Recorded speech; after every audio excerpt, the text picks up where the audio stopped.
ఈ బిజినెస్ ఏదైనా మీ ఊర్లో ప్రమోషన్ చేయాలంటే అది సుమన్ టీవీతోనే సాధ్యం. ఇప్పుడే సంప్రదించండి.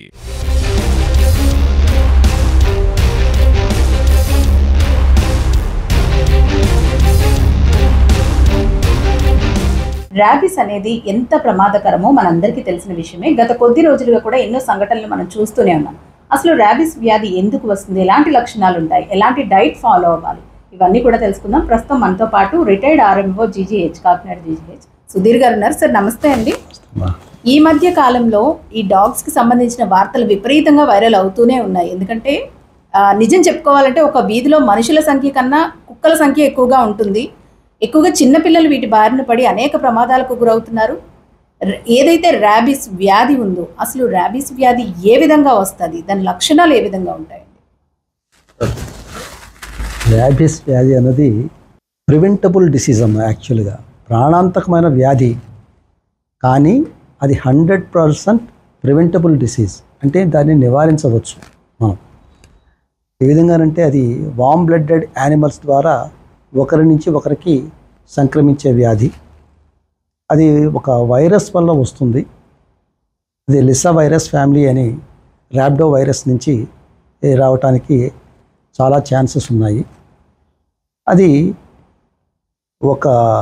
మనం కామన్గా మన ఇండియాలో మనం పెంచుకునే గ్రామసింహం అంటాం కుక్కలు, దాని నుంచి ఎక్కువ స్ప్రెడ్ అవటానికి ఆస్కారం ఎక్కువ ఉంది. మనం జరుగుతున్నది కూడా అదే ప్రస్తుతానికి ఇండియాలో. రీసెంట్గా మన కేంద్ర ప్రభుత్వం కూడా కుక్కలన్నింటినీ ఒక సేఫ్ ప్లేస్కి తరలించాలి అని చెప్పేసి ఒక జీవో పాస్ చేసింది. చాలామంది బ్లూ క్రాస్ మెంబర్స్ కూడా దాన్ని అపోజ్ చేస్తున్నారు, కొంతమంది ఏమో దాన్ని సపోర్ట్ చేస్తున్నారు. కానీ ఏది ఏమైనా రేబిస్ వ్యాధి లక్షణం కనపడింది అంటే కనుక అది 100% ప్రాణాంతకమైన వ్యాధి. అది ఎలా వస్తుంది అంటే ఒకరి నుంచి ఒకరికి కుక్కలు నాకినా, కరిచినా, గోరుతో గీకినా అది రావటానికి ఆస్కారం ఉందమ్మా. సార్ చాలామంది అంటే కుక్క కరవగానే బ్లీడ్ అవుతాయి, అది చాలా ప్రమాదంగా భావిస్తారు. తప్పితే మీరు అన్నట్టు అవి నాకినా లేదంటే అవి గీరినా కూడా ర్యాబిస్ వ్యాధి వచ్చే అవకాశం ఉంటుందంటారు కదా, అది ఎలా అండి? ఇప్పుడు కుక్కలు మన ఇంట్లో పెంచుకునే కుక్కలు కొన్ని ఉంటాయి, వీధి కుక్కలు ఎక్కువ ఉంటాయి. మన ఇంట్లో పెంచుకునే కుక్క అయినా దానికి వ్యాక్సినేషన్ చేసినప్పుడు అది కొంత ప్రొటెక్షన్ ఉంటుంది. ఆ వ్యాక్సినేషన్ అనేది వాళ్ళకు కరెక్ట్గా కోల్డ్ చైన్ మెయింటైన్ చేశారా లేదో మనకు తెలియదు. కాబట్టి ఆ కోల్డ్ చైన్ మెయింటైన్ చేసినట్లయితే ఆ కుక్కకి ఫుల్ ప్రొటెక్షన్ ఉంటుంది. అలా వీధి కుక్కల్ని వ్యాక్సినేషన్ చేయించాలి అన్న పక్షంలో దాన్ని ఎవరూ కేర్ తీసుకోరు. సో దానికి వైరస్ సోకే ప్రమాదం ఎక్కువగా ఉంటుంది. అది కరిచినప్పుడు తప్పనిసరిగా మనుషులు అందరూ కూడాను ఎవరైతే గాయాల బారిన పడినారో వాళ్ళు తప్పనిసరిగా ప్రథమ చికిత్సతో పాటు ప్రత్యేకమైన వ్యాక్సినేషను, తప్పనిసరిగా రేబిస్కి సంబంధించిన ఇమ్యునైజేషను చేయించుకోవాల్సి వస్తుందమ్మా. సార్ గతంతో పోల్చుకుంటే వైద్య విధానంలో కూడా చాలా మార్పులు వచ్చాయి. గతంలో కుక్క కరిచిందంటే బొడ్డు చుట్టూ ఇంజక్షన్లు చేయించుకునేవారు, తర్వాత మారి చేతికి ఇంజక్షన్ చేయించుకోవడం, ఇప్పుడు స్కిన్కి ఇవ్వడం, ఇలాంటివి మార్పులు చెందుతూ ఉన్నాయి. కానీ ఈ వ్యాధి అంతకంతకు పెరుగుతుందే ఉందని చెప్పుకోవాలి. ఎందుకంటే గత కొద్ది రోజుల క్రితమే మనం ఒక ఇన్సిడెంట్ కూడా చూసాం. ఒక కబడ్డీ ప్లేయర్ ఈ ర్యాబిస్ వ్యాధితో చనిపోవడం చూసాం. అంటే ఈ పీరియడ్ ఎలా ఉంటుంది సార్? కరిచిన తర్వాత ఎన్ని రోజుల్లో లక్షణాలు కనిపిస్తాయి? ఇక ప్రమాదకర స్థితికి వచ్చేసారు, బ్రతికే ఛాన్స్ లేదు అనడానికి ఏమైనా టైం పీరియడ్ అనేది ఉంటుందంటదా? ఇది కుక్క కరిచిన గాయాన్ని 3 కేటగిరీలుగా డివైడ్ చేశారమ్మా. ఫస్ట్ది కేటగిరీ 1 అంటే సపోజ్ మానవ శరీరం మీద మ్యూకస్ మెంబ్రెయిన్ అంటే మన పెదాలు వెనకాల లోపల లేకపోతే ఏదైనా గాయం ఉంటే దాని మీద కానీ కుక్క నాకినట్లయితే, అది దానికి రేబిస్ ఉన్నట్లయితే అది కేటగిరీ 1లోకి వస్తుంది. కుక్క నాకిన ఏదన్నా మనకి కొంతమంది మనం చూస్తూ ఉంటాం ఇంట్లో, దాంట్లో దాన్ని నోట్లో నోరు పెట్టి ముద్దు పెడుతూ ఉంటారు, లేకపోతే అదే చేత్తో అన్నం తినిపిస్తూ ఉంటారు, అదే చేత్తో వీళ్ళు కూడా తింటూ ఉంటారు. దాని లాలాజలము వీళ్ళ నోట్లోకి వెళ్ళే ఆస్కారం ఉంటుంది. అది కేటగిరీ 1. కేటగిరీ 2లోకి వచ్చినట్లయితే అది మానవ శరీరం మీద ఎక్కడైనా గోరుతో గీకినట్లయినా లేకపోతే పంటి ఘాట్లు పడినవి అని అనుమానం ఉన్నా అది కేటగిరీ 2 వస్తుంది. కేటగిరీ 3లో మల్టిపుల్ గాయాలు అంటే ఎక్కువ గాయాలు, చిన్న చిన్న గాయాలైనా శరీరం మీద ఎక్కువ గాయాలు ఉన్నట్లయితే, లేకపోతే కేంద్ర నాడీ మండలము అంటే భుజాలు, మెడ, తల భాగము అంటే మెదడుకు దగ్గరలో ఉన్న భాగాల దగ్గర గాయాలు అయినట్లయితే కనుక దీన్నంతా కూడాను కేటగిరీ 3గా డివైడ్ చేశారు. ఈ 3 రకాలు కేటగిరీస్ని చికిత్సా విధానంలో కూడా కొంత తేడా ఉంది.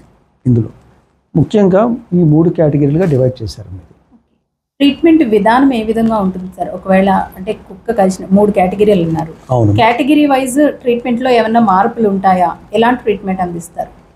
మా కుక్క కరిచినప్పుడు అసలు మామూలుగా కుక్క కరిచినప్పుడు మనం కేటగిరీ 1 తీసుకున్నట్లయితే ఓన్లీ ఏఆర్వి అంటే యాంటీ ర్యాబిస్ వ్యాక్సిన్, అది ఒక్కటి తీసుకుంటే మనకు సరిపోతుంది. యాంటీ ర్యాబిస్ వ్యాక్సిన్ అన్నది అది ఫస్ట్ లూయిస్ ప్యాస్చర్ అన్న ఒక సైంటిస్టు, ఆయన మైక్రోబయాలజిస్ట్, ఆయన వర్ధంతినే మనం వరల్డ్ రేబిస్ డేగా జరుపుకుంటున్నాం ఈరోజు. ఆయనే ఫస్ట్ ఏఆర్వి అన్నది కనిపెట్టిన వ్యక్తి.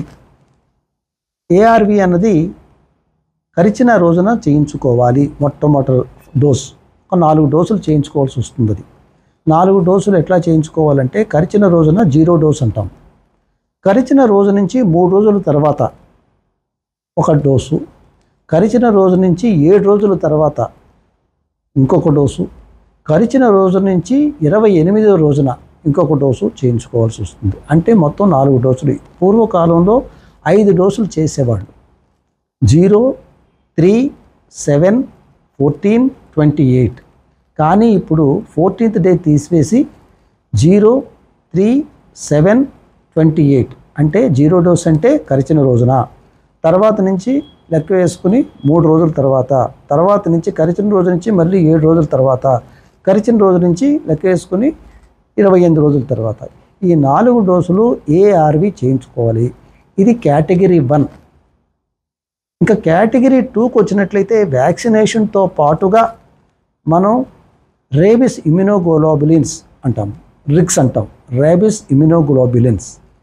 ఇది వెంటనే చేయించుకోవాలంటే కరిచిన రోజు నుంచి 7 రోజుల లోపల మనం గాయం చుట్టూతా చేయించుకోవాలి. అదే వ్యాక్సినేషన్కి వచ్చినట్లయితే మనం ముందాక చెప్పుకున్నాం ఏఆర్వి అన్నది తప్పనిసరిగా చేతి దండక మాత్రమే చేయించుకోనవలెను. చాలామంది బట్టక్ మీద అంటే పిర్ర భాగంలో చేస్తారు కూడా. అవగాహన లేని వాళ్ళు, కొంతమంది వైద్య సిబ్బంది కూడా అవగాహన లేక వాళ్ళు బట్టక్ మీద చేస్తారు. కానీ ఎటువంటి పరిస్థితుల్లోనూ ఈ ఏఆర్వి అన్నది చేతి దండక మాత్రమే చేయించుకోవాలి. అలాగే ఇమ్యునోగ్లోబులిన్స్ అన్నవి తప్పనిసరిగా గాయం చుట్టుపక్కల, గాయం లోపల చేయాలి. అది కూడా 7 రోజుల లోపల చేయించుకోవాలి. 7 రోజులు దాటిన తర్వాత చేయించుకుంటే దీని ఉపయోగం ఉండదు. 7 రోజుల లోపల చేయించుకోవాలి ఇది. సో ఈ వ్యాక్సినేషన్ ప్లస్ ఇమ్యునోగ్లోబులిన్స్ అన్నది కేటగిరీ 2లోను కేటగిరీ 3లోను కూడా తప్పనిసరిగా మనం ఫాలో అవ్వాలి. ఇది కాకుండా కుక్క కరిచినప్పుడు అసలు ప్రథమ చికిత్స అన్నది ఒకటి ఉంది. ఇది అన్నిటికీ ఉపయోగపడుతుంది. ఇది ఏంటంటే, కరిచిన వెంటనే గాయాన్ని మనకి దగ్గరలో ఉన్న ఏదైతే అది, పంపు నీళ్ళు అయితే పంపు నీళ్ళు, ఇంట్లో అయితే కనుక ఏదో మగ్గుతోటో దేనితోటో నీళ్లు కరెక్ట్గా 15 నిమిషాలు, తక్కువ కాకుండా 15 నిమిషాలు కనీసం సబ్బుతోటి రుద్దుతూ ఉన్నట్లయితే అక్కడ ఉన్న వైరస్ పార్టికల్స్ అన్నీ కూడాను ఎలిమినేట్ పోవటానికి ఆస్కారం ఉంది. ఇది చాలా మంచి పద్ధతి. ఎటువంటి పరిస్థితుల్లోనూ ఈ పద్ధతి చేసి తీరాల్సిందే అందరూ.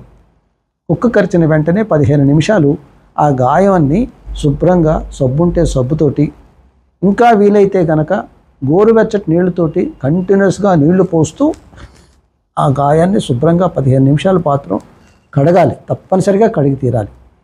కడిగినట్లయితే అక్కడి నుంచి ఉన్న ఆ వైరస్ అంతా పోవటానికి ఛాన్స్ ఉంది. మీకు ఇంకా వీలైతే యాంటీసెప్టిక్ లోషన్, డెట్టాలు కానీ ఇట్లాంటిది ఏమన్నా ఉంటే కనుక వేసి కడిగినట్లయితే అక్కడ ఉన్న క్రిమంతా పోతుంది. తర్వాత ఎటువంటి పరిస్థితుల్లోనూ దానికి కట్టు కట్టకూడదు. మనము ఆ గాయానికి కట్టు కట్టకూడదు.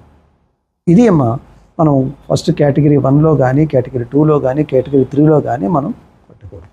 తర్వాత ఇంకొక ముఖ్యమైన విషయం ఏంటంటే, గాయం పెద్దదైనప్పుడు దానికి కుట్లు వేయాల్సిన పరిస్థితి వచ్చినట్లయితే కనుక మనం అదే ఒక ఆపరేషన్ చేసేటప్పుడు 15 సెంటీమీటర్ల గాయం చేసినట్లయితే, కోత కోసినట్లయితే 15 సెంటీమీటర్లకి 15 కుట్లు వేస్తాం. సెంటీమీటర్కు చొప్పున ఒక కుట్టు 15 కుట్లు వేసుకుంటూ ఉంటాం.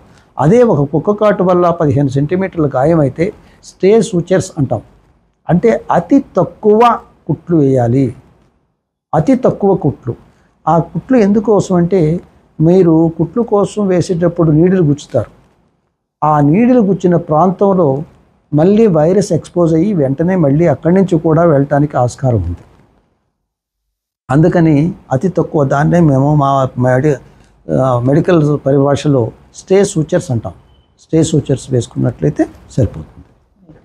సరే, ఇంకొక డౌట్ ఏంటంటే, చాలామంది కుక్క కరిచినప్పుడు ఆహార నియమాలు పాటిస్తూ ఉంటారు. గతంలో అయితే అంటే నాకు చిన్నప్పటి నుంచి ఉన్న డౌట్ ఇది, ఆతో స్టార్ట్ అయ్యే ఆహార పదార్థాలు తినకూడదు అనేవారు. అంటే అరటిపండు తినకూడదు, అరిసెలు తినకూడదు, అరిటాకులో భోజనం చేయకూడదు, ఇలాంటివి అంటూ ఉండేవారు. అంటే గతంతో పోల్చుకుంటే ఇప్పుడు అంతా జనరేషన్ మారిపోయింది, కమ్యూనికేషన్ కానీ టెక్నాలజీ కానీ పెరిగిపోయింది. సో అవన్నీ పక్కన పెట్టేశారు. అసలు ఎలాంటి నియమాలు పాటించాలి, ఎందుకని ఇటువంటి పదార్థాలను తినకూడదు అంటారు? యాక్చువల్గా అయితే అమ్మ, మనకి ఆహార నియమాలు పాటించాల్సిన అవసరం ఏమీ లేదమ్మా.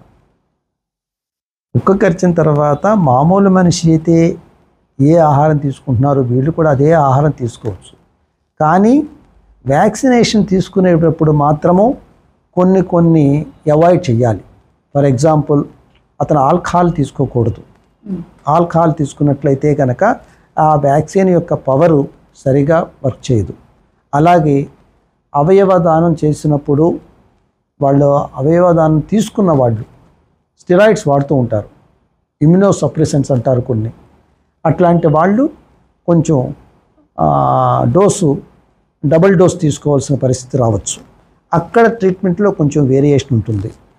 తర్వాత హెచ్ఐవి పేషెంట్స్లో కూడాను డోసు, ఒకవేళ హెచ్ఐవి పేషెంటు కుక్క కాటున బారిన పడినట్లయితే increase the first dose, double the dose 2 చేతులకి చేయించుకోవాల్సి వస్తుంది. ఇట్లాంటివి ఉంటాయి. అంతేగాని ఆహార నియమాలు పాటించాల్సిన అవసరం లేదన్నమాట, అన్నీ తీసుకోవచ్చు. సార్, ఫైనల్గా ఒకటి చెప్పండి. కుక్కలు అనేవి ఈ మధ్యకాలంలో మరింత ఎక్కువైపోయాయి. ప్రతి వీధిలో కూడా పదుల సంఖ్యలో కుక్కలు కనిపిస్తూనే ఉన్నాయి. ఎవరైనా రోడ్డు మీదకి వెళ్ళాలంటే కూడా భయపడే పరిస్థితి వచ్చింది. వ్యాక్సినేషన్ అనేది మీరన్నట్టు ఇంట్లో ఉన్న కుక్కలకి వ్యాక్సినేషన్ చేయిస్తారు. మరి వీధి కుక్కల పరిస్థితి ఏంటి? వీటికి ఎలాంటి జాగ్రత్తలు తీసుకోవాలంటారు? ఇప్పుడు మన కేంద్ర ప్రభుత్వం ఎప్పటి నుంచో వీటికి వ్యాసెక్టమీ, ట్యూబెక్టమీ ఆపరేషన్స్ చేయటం అన్నది మనుషులు ఎలా జరుగుతుందో ఇట్లు కూడా కుక్కల యొక్క సంఖ్య అరికట్టడం కోసం కుటుంబ నియంత్రణ పద్ధతులు పాటించాలి అని చెప్పేసి ఒక ప్రపోజల్ పెట్టిందమ్మా. అది ఫుల్గా ఇంప్లిమెంటేట్ అవ్వట్లేదు. ఎప్పటి నుంచో జరుగుతుంది ఇది. అది చాలా మంచిది యాక్చువల్గా. అది పాపులేషన్ తగ్గించడం కోసం అది ఇప్పుడు చాలా సీరియస్గా తీసుకుని వాటిని వ్యాసెక్టమీ చేయడానికి మనుషుల్లో పిల్లల్ని బర్త్ కంట్రోల్ ఆపరేషన్ ఎట్లా చేస్తున్నారో అట్లా కూడా వాటిని పట్టుకునే మా కుక్కలకి ఆపరేషన్ చేయడానికే పెట్టడం ఒకటి జరుగుతుంది. తర్వాత ఇప్పుడు ఏంటంటే ఈ వీధి కుక్కలన్నింటినీ తీసుకుని ఒక చోట చేర్చి వాళ్ళని ప్రొటెక్షన్ చేసి వాటిని సపరేట్ చేసి వీధి కుక్కల బారిన పడకుండా మిగతా వాళ్ళకి పబ్లిక్ కూడా అవేర్నెస్ క్రియేట్ చేయడం కోసం ఇలాంటి సదస్సులు నిర్వహించాలని చెప్పేసి కేంద్ర ప్రభుత్వం కొంచెం మంచి స్టెప్లు తీసుకుని చాలా స్ట్రిక్ట్గా ఈసారి ఫాలో జరుగుతుందో మనం చూస్తున్నాం.